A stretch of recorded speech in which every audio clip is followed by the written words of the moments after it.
Aka kız kamışıp gitti. Qachon qilishni ekan ben. Nima karim bor meni?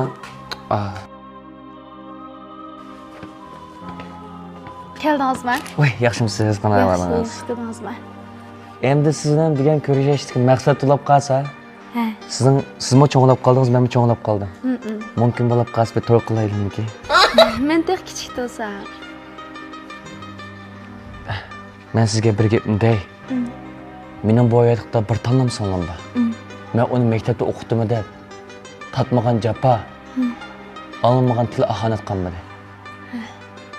Shu singlimni bir yaxshiroq maktabda o'qitsam kelgusida degan bir orzuyim bor. Shuning uchun o'zimni o'z tirishsam, balki yolg'izlik his qilib qoldi ekanman. Shuning uchun men yotib qo'yishni xohlamsiz. Ha, singlingiz uchun, ham siz uchun. Unda bo'lsa, singlingizni ikkimiz teng o'qitaylik. Men Rasman? Ha. Ma'qul. Ma'qul. Oynur, O, men chiqa. ha. Tomoq yetay debdi ekanman.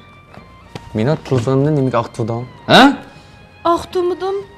Aqtuvmijimi? Ma'qul, Ma'qulmi? ma'qul. Telefon kelibdi ekan, sizga chiqib beray degan shu. Sen baribir topolmaysan, ha? Saodatgulni Savitjon, Otigulni Mahmudjon deb chigizib qo'yma. Tushundingmi? Ming tirsan bekor. Topolmaysan. Topa olgan taqdirda nima qila olaysan? Ha? Tuta, kechganmi? Shouji. Chonsta. Siz burunqidan o'zgarib ketdingiz. Menmi ya? Men burunqida o'zgarmadim. Men tabiatim shunday meniki. Faqat shu seni oldigan chog'da deb azroq bir erishib qo'ydik. O'g'algan bo'lsa ilmikirlik qilamiz biz. To'qishdan burun oqchinim, ko'ydim, kichdim.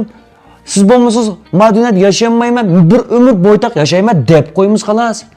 Maqsadimiz yetib turibmi shunday qilamiz? Haqiqatni chechuza aql qishshovchini mushta endak keltirimiz, qanday endak keltiramiz biz? Vijdonli qiyofat chirilish o'g'illarningki majburiyati bu degan. Cho'lta. Men uyninki tomlari ko'ndirib qoldi, ha? Oynor. Aras, mening dadamning ashta dugun bo'lganki ashaygilan borayli. Ha, shu men bakaga olmagan men seni. Menga. Oyog'ingiz nima aytib berayman? Ita. Men qiyintamga, angladingmi? Men uyda bo'lgan ishni deydigan bo'lib qolsang, imkon cho'taman. Hech demayman. Menga. Chiqma ustam. Chiqma. Raqni qanday satdik? Bugungi o'sha faoliyat bo'lsa, o'sha tamraqniki sidimining eng yaxshisini 7 qo'ydin.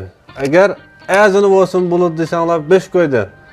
Tamraq olsanglar yilmini elanglar ya ammo deb zo'lmaymiz. Olsanglar top naqda azon beramiz.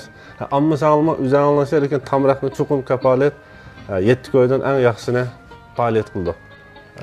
At üstü xaridaligimi bugun at üstü do'konida faoliyat qildik. Bugun Qashqar 2 tarmoq do'kon, ikkisini bir kunda tang faoliyat urug'lashtirdik.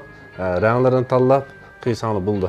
Do'konimizning o'rni Shugan bozor, B16 rayon 216 do'kon. Telefon nomer 182 0908 52 20. Ma'qul. Bo'ldi-ki-na? Men mal 7 qo'ydim, bek azon setibsizlar, ishonchlik malmi ya bu? Ishonchlik, sufti kafolat. Her qaysi nahiy shaharlardan olgan ya telefon zakaz qilgan xaridaligim o'xshash suftidan masala ko'rsa puli to'liq yanadi. Ambad mal to'liqmi? Butun naq mal. Ha, mush do'kon kelgan xaridor tutib, ko'rib, mush naq maydondan kesib beramiz. Telefonni zakaz qilgan xaridaligim o'xshash sufti kafolat. Ha, faoliyat bo'ldi-ki-na? Katta faoliyat bo'libdi ma'lum. Xotnol chiroyli ekan, ha?